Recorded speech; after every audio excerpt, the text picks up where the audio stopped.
How do you know your dog loves you?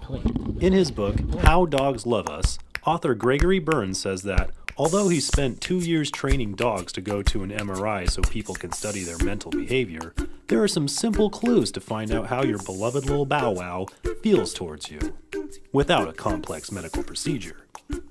So, I set out to see if my 3-year-old yellow Labrador named Violet passes the test. 1.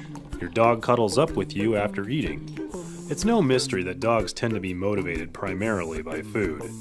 But Burns says that once the dog has inhaled all of its kibble, its next impulse will determine what is most important to them besides eating.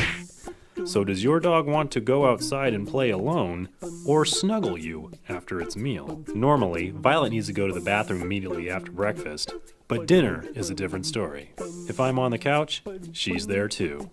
Although I wonder if it's just to con me out of my own dinner. 2. Where does your dog sleep? This is a topic of controversy among dog owners. Many insist it's a bad idea to let your dog sleep on your bed, but Burns argues it's a good test of your dog's loyalty because it will want to stay with the pack, so to speak. Of course, even if my wife leaves for work before I get up, there's still not enough room on the bed for my stretched out dog and myself. Does your dog freak out when you leave? If the answer is yes, Burns actually says this isn't necessarily a sign that your dog loves you, but more of a sign that it has separation anxiety. If your dog willingly goes into its crate or otherwise is accepting of you leaving, then it means your dog loves and trusts you enough to be confident that you will return. Thankfully, Violet passes this test, at least today. 4.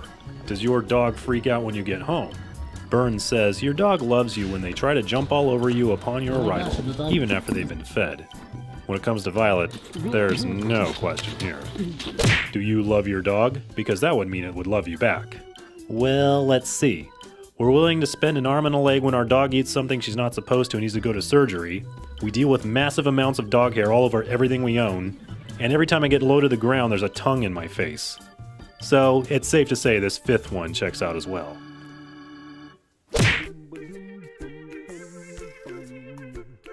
My takeaway from all of this? Gregory Burns' test helps me confirm that I don't need to give Violet an MRI to prove that she is glad to be in our family.